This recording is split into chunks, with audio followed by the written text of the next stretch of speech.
I want to say something to you before we go any further. Not as a warning, not as a pitch, as a promise. By the time this is over, if you actually stay with me, if you actually let these words in, instead of just letting them wash over you, the way you let everything wash over you, something is going to crack.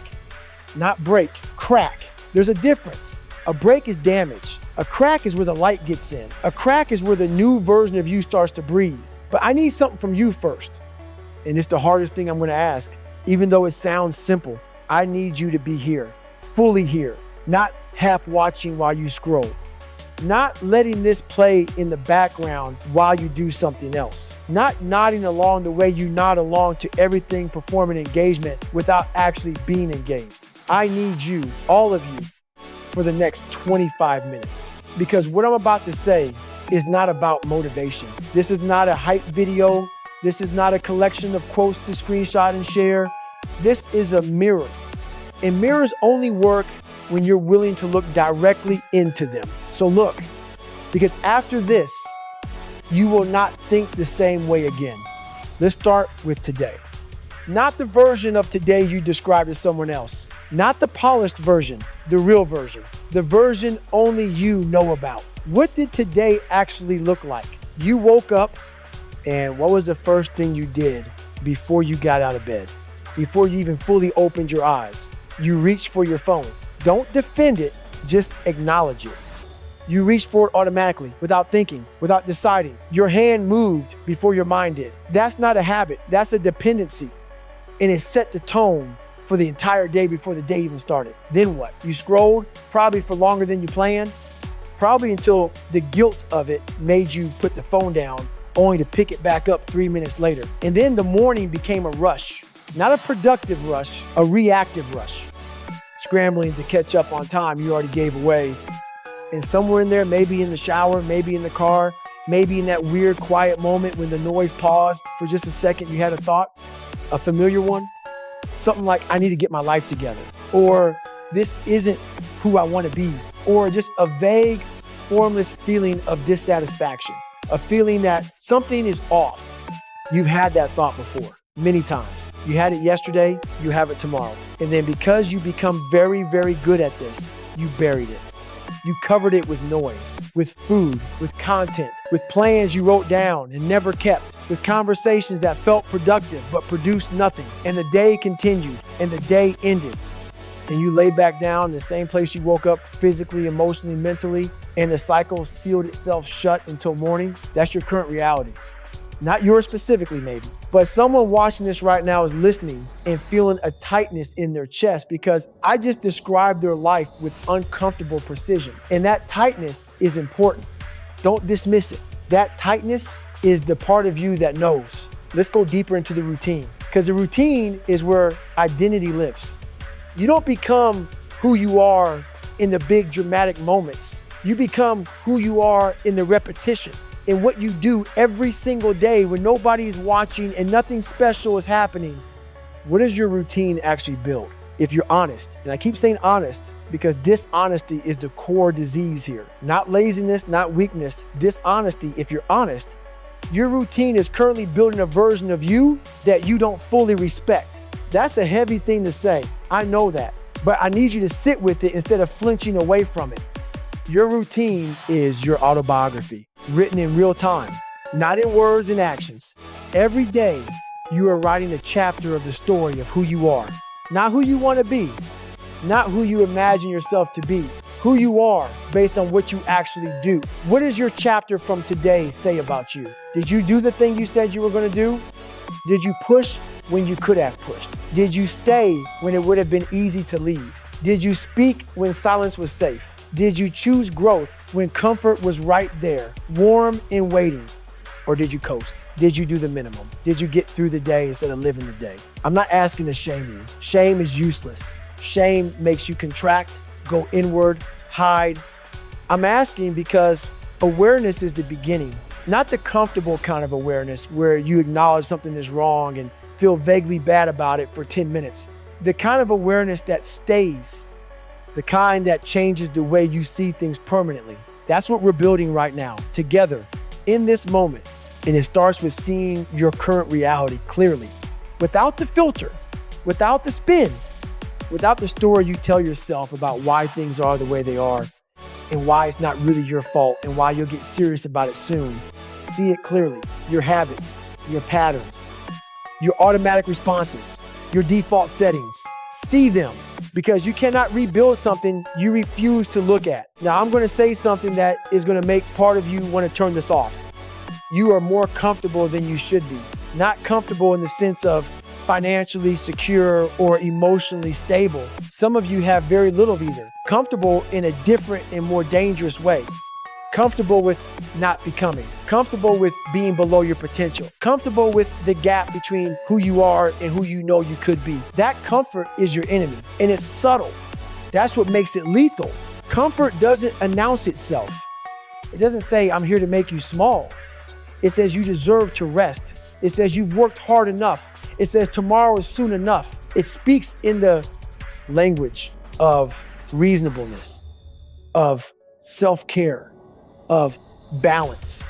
And those things, rest, recovery, balance, they're real. They matter, but they've been hijacked. The words have been stolen and repurposed as justifications for avoidance, for the refusal to face the thing that needs facing, for the life of perpetual almost. Let me tell you about avoidance, because this is the root of everything. Avoidance is not laziness. Laziness is a surface level description. Avoidance is a strategy. A sophisticated, unconscious strategy your mind developed to protect you from the experience of failure, from the experience of rejection, from the experience of trying and not being enough. At some point in your life, maybe young, maybe not so young, you tried something and it didn't work. You reached and fell short. You showed someone the real you and they didn't respond the way you needed them to. You worked hard and didn't get the result. You were honest and it cost you something. You were vulnerable and it hurt. And your mind, which is always running its protection software, drew a conclusion. Trying is dangerous. Wanting is dangerous. Reaching is dangerous. It's safer not to. It's safer to stay in the range where failure is unlikely because effort is limited. And so you found your range and you stayed in it year after year, getting very good at looking like you're moving while not actually going anywhere new. Does that land? Does that feel familiar? Because if it does, and I think for a lot of you it does, I need you to understand something critically important. That strategy made sense when it was formed. At the time, it was protection, but you're not in that moment anymore. The situation that made avoidance necessary has passed, but the avoidance stayed. And now it's not protecting you, it's imprisoning you. Let's talk about weakness. And again, not laziness, not stupidity, not lack of talent, weakness. The specific targeted kind that lives in the places where you know you need to be stronger and you haven't gotten there yet. Your weakness might be discipline. The inability to do the thing when you don't feel like it, when the mood isn't right, when the energy isn't there, when the motivation dried up 3 days in and left you standing in the middle of an abandoned plan. Your weakness might be patience, the inability to stay with something long enough for it to pay off. You want the result before you've done the work required to deserve it. And when the result doesn't come fast enough, you decide it's not working because slow progress feels indistinguishable from no progress when you haven't built the tolerance to stay in it. Your weakness might be honesty, the inability to tell yourself the truth, to look at your life without the spin and see it for what it actually is, to sit with the discomfort of that scene without immediately reaching for something to make you feel better. Your weakness might be commitment, not in the big sense, not marriage or career, but in the small sense. The failure to keep the promises you make to yourself in the quiet moments. The goal written and abandoned. The system started and dropped. The version of you that appears every few months with a plan and disappears 2 weeks later. I'm not listing these to catalog your failures.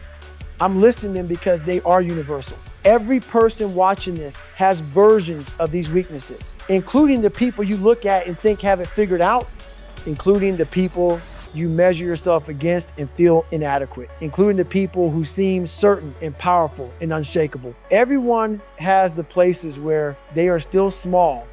The question is not whether the weakness exists. The question is whether you face it or hide from it. Most people hide. They hide in their phones, in their shows, in their conversations about changing without the changing, in the performance of growth, the books they bought but didn't read, the gym membership that charges every month like a tax on good intentions, the journaling practice that lasted 11 days, the meditation app still on the home screen, the performance of becoming without the becoming. That performance is a trap because it gives you just enough of the feeling of movement to let you ignore the fact that you're standing still. It scratches the itch without addressing the wound, and the wound deepens. The truth about you, the truth that I suspect you already know at some level, is that there is a version of you that is not being lived. A version that is more honest, more disciplined, more present, more alive. A version with a spine in the situations where you currently fold. A version with a voice in the moments where you currently go quiet. That version is real. It's not fantasy. It's not delusion. It's potential, which means it's possibility that hasn't been converted to reality yet. And that is the real crime here. Not where you've been, not what you've done, but the unrealized version of yourself that has been sitting inside you waiting while you ran in the other direction. That's the truth about you. And now that you've seen it, what are you going to do with it? Something happens when a person finally sees themselves clearly, not the comfortable, managed version of self-awareness, the one where you acknowledge your flaws with a kind of detached intellectual acceptance. I mean, the raw kind. This sudden, unfiltered moment of recognition where the gap between who you are and who you know you should be becomes undeniable. It feels like a breakdown. And I want to tell you, that's okay. That feeling, that specific, uncomfortable, chest-heavy, slightly breathless feeling is not a sign that something is wrong with you. It's a sign that something is waking up in you. It's the beginning of real self-awareness, the kind that doesn't let you go back to sleep. Because here's what I've come to understand. Before transformation, there is always a reckoning. Always. There is always the moment where you stop running, stop avoiding, stop covering it with noise, and you just sit in the truth of where you are without defense, without excuse. Just, this is where I am, and it's not where I want to be. And the distance between those 2 points is entirely the result of my own choices. That's the moment. That's the one. That's where the real work begins. But most people never get there. Because the moment the discomfort of that realization starts to rise, the moment the awareness starts to solidify into something they can't ignore, they leave. They reach for the phone. They turn on the TV. They call someone. They eat. They drink. They do anything to interrupt the feeling before it fully arrives. Because feeling it fully is terrifying. The thing you're terrified of, the core of it is not failure. It's not judgment. It's not even pain. The deepest fear, the one that drives all the avoidance and all the numbing, is this. What if I try everything, give everything, and I'm still not enough? That's it.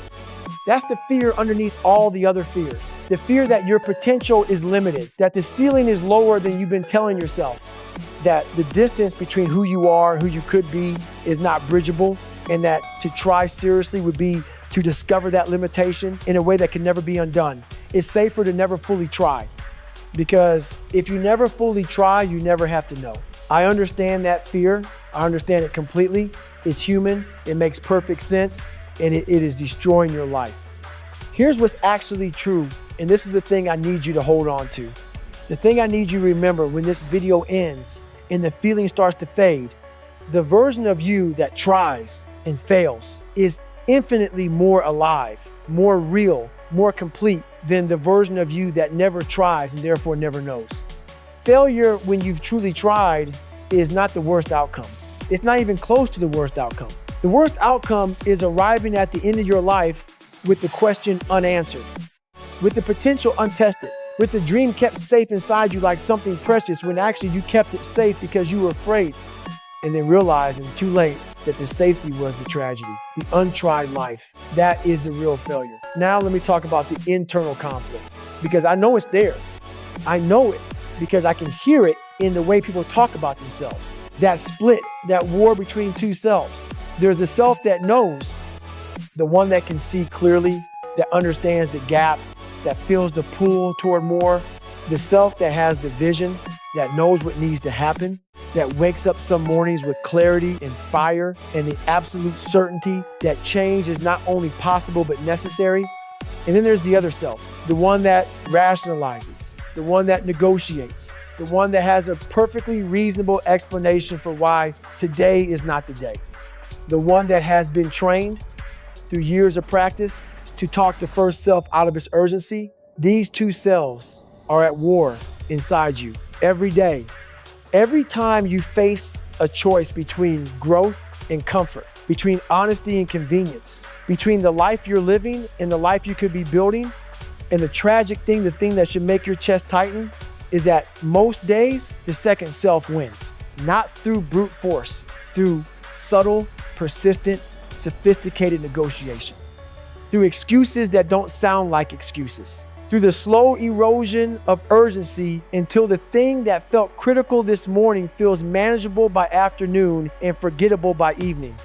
The rationalizing self is not stupid. It's not even wrong all the time. It just has different priorities. It prioritizes your comfort in this moment over your growth across a lifetime.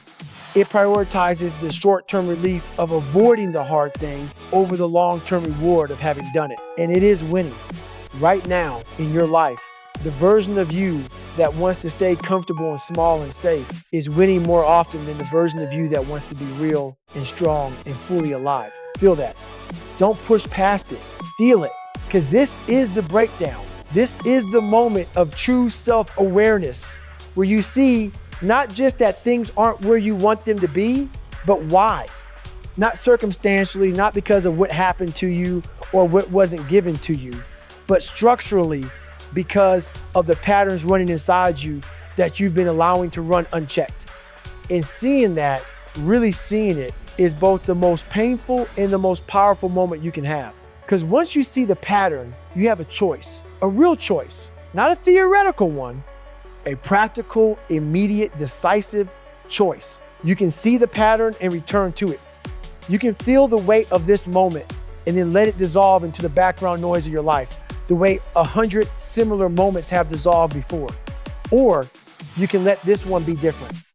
Not with grand declarations, not with a plan that covers every contingency, with something simpler and harder. A decision made right now in this exact second that the pattern ends here. Not because of me, not because of this video, because of you. Because the part of you that knows has been waiting with extraordinary patience for you to finally, fully listen. Are you listening? I'm gonna slow down here. Everything I've said up to this point, the habits, the avoidance, the comfort, the internal war, all of it has been building toward this one question. And I need you to take it seriously. Not in the way you take things seriously for 30 seconds and then move on. In the way that requires you to actually stop, to actually look inward, to actually sit with the discomfort of a truthful answer. Here is the question. Are you proud of who you are right now? Not who you're becoming, not who you plan to be, not who you are at your best on the best days. When everything is working, who you are right now, today, this week, this version, this chapter. When you look at your life, honestly, the choices you're making, the effort you're putting in, the person you're showing up as, in the quiet moments when no one is grading you, are you proud? Don't answer quickly. The quick answer is usually the defended answer, the answer that protects your ego, the answer that finds something to point to as evidence that you're doing okay. Go past that. Go to the part of you that doesn't negotiate, the part that knows before your mind can spin the story. What does that part say? I'll tell you what I think. I think a significant part of you, maybe a large part, is not proud, not fully. And not because you're a bad person or a weak person or a person without potential, but because you know the distance between where you are and where you could be. You feel it. You've always felt it. And there's a specific kind of quiet shame that comes from knowing you haven't closed that distance. Not because you couldn't, but because you chose not to. Day after day, decision after decision. That's a heavy thing to carry. And most people carry it alone, in silence, buried under the performance of being fine. You don't have to perform right now, not here. So I want you to do something that might feel strange. Scroll down to the comments on this video and write your honest answer to this question. Are you proud of who you are right now? Don't write the inspirational version. Don't write what you hope will be true. Write what is actually true right now, today, because naming it, putting it into words, making it visible, taking it from the private darkness inside your head and letting it exist in the world, that is an act of courage. And courage is exactly what this moment requires. The people in those comments are not going to judge you. They are sitting in the exact same place you are. They have the same fears, the same gaps, the same quiet war running inside them. Your honesty might be the permission someone else needed to be honest too. Write your answer. Now, before this moment passes and the protection goes back up, then come back. Because we're not done, not even close. Welcome back. Or welcome to this part, whether you wrote in the comments or you're still deciding whether to. Either way, something happened in the last 2 minutes. Something internal, you sat with a hard question. You felt the weight of it, and that weight has shifted something. Even if you can't fully articulate it yet, hold on to that feeling. We're gonna use it because now we build. Everything up to this point has been excavation, clearing the rubble, removing the story, getting down to the bedrock of who you actually are right now, stripped of the narrative and the performance. That's necessary work. You can't build on a foundation you haven't inspected, but now we build. The shift I'm talking about is not a feeling. Let me say that clearly and immediately, because the most common mistake people make at this moment is waiting for the feeling to arrive before they begin. They think the shift is an emotional event, a surge of certainty, a wave of motivation, a sudden clarity that washes over them and makes everything obvious. That's not what a real shift is. A real shift is a decision followed immediately by an action. That's it. 2 things. Decide, move. The decision doesn't have to feel good. It doesn't have to feel clear. It doesn't have to feel brave. It just has to be made with the full understanding that nothing changes until you move. Not the landscape around you, not the people in your life, not the opportunities available to you. Nothing moves until you do. So what does moving look like from here? First, radical ownership. This is the foundation. Nothing else works without this. Radical ownership means that you stop completely and permanently assigning responsibility for your life to anything outside yourself. Not to your upbringing, not to your circumstances, not to the people who didn't believe in you, the opportunities that didn't come, the time you lost, the cards you were dealt. Every one of those things may be real. Every one of those things may have genuinely shaped you. I'm not dismissing the reality of hardship or disadvantage or trauma. I'm saying that at this exact moment, in this exact phase of your life, the only variable that matters is what you do with where you are. You cannot control what happened. You have complete control over what you do next. And the moment you truly accept that, not intellectually, but in your gut, in the way you wake up and approach the day, everything shifts. Because you stop waiting. You stop explaining. You stop constructing the case for why your situation is uniquely difficult. You just move. That's ownership. And it is the most powerful mindset shift a human being can make. Second, control the inputs. Your mind is not a passive recipient of experience. It is an active, constantly processing, pattern-building machine, and it builds what is fed. Right now, what are you feeding it? Most people feed their minds a steady diet of comparison. Anxiety, outrage, entertainment designed to trigger reaction rather than produce thought. Passive consumption of other people's lives, carefully curated and deliberately impressive, which creates the illusion that everyone else is further along, more certain, more capable, more put together. That diet is making you sick, not physically, mentally. It's distorting your perception of reality, inflating your sense of what other people have and deflating your sense of what you're capable of. Change the inputs deliberately, intentionally, aggressively. What goes into your mind in the first 30 minutes of your day? What are you consuming before bed? What conversations are you having? What voices are you letting into your head? Not just through your phone, but through the people you spend time with, the content you choose, the environment you move through every day. Be ruthless about this because the inputs are the life. What you feed your mind consistently becomes the lens through which you see everything. It becomes the vocabulary of your internal voice. it becomes the baseline of what you believe is possible. Feed it accordingly. Third, make the body non-negotiable. I don't care about aesthetics. I don't care about the size of your arms or the number on the scale. I care about what your relationship with your physical body says about your relationship with discipline. The body is the training ground for the mind. Every time you tell your body to do something it doesn't want to do, get up when it wants to stay down, move when it wants to be still, push when it wants to stop, you are building something, not just muscle, not just endurance. You're building the neural pathways of discipline. You're proving to yourself at the most primal level that you are in charge, not your impulses, not your moods. You start somewhere, start small if you need to, but start today, not as an aesthetic project, as a statement, as proof, as the first brick in the foundation of a self we can respect. Because here's what nobody tells you about physical discipline. It bleeds over. When you build the habit of not letting your body win when it wants to quit, that same pattern shows up in your work, in your relationships, in the moments where you need to have the hard conversation, make the hard call, hold the hard line. The body is the first classroom. Don't skip it.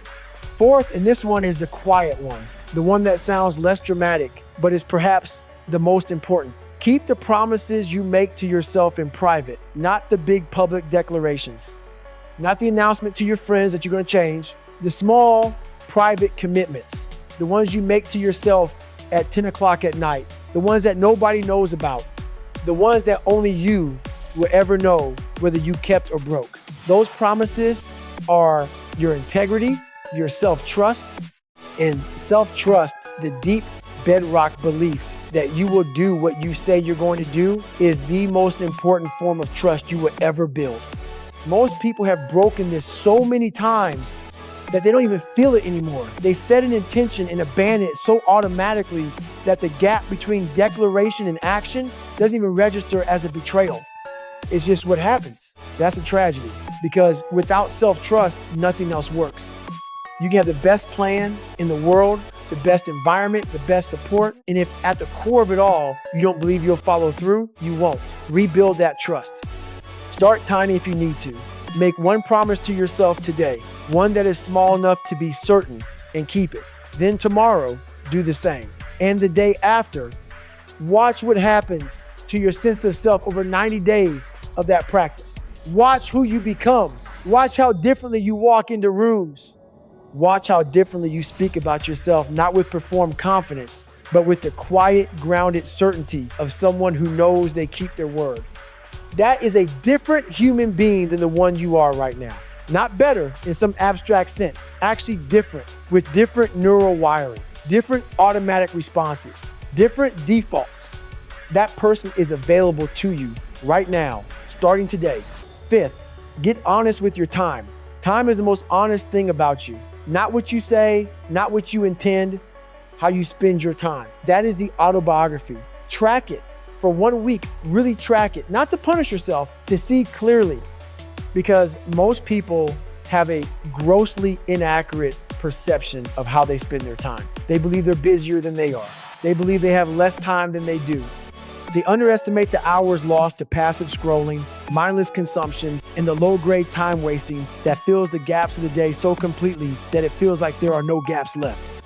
There are gaps, more than you think. And in those gaps, in the reclaimed hours of a life lived with intention instead of default, that's where the building happens. Not in massive blocks of time, in the accumulation of reclaimed minutes. The 20 minutes in the morning before the phone goes on. The 30 minutes at lunch that isn't spent scrolling. The hour in the evening that isn't spent disappearing into content. Those are the hours of the person you want to become. They exist. They're already in your day. They're just currently being used for something else. Reclaim them, not all at once, 1 hour at a time, one choice at a time. We're at the end. But I don't want you to think of it that way. Because this right here, right now, this exact second is not an ending.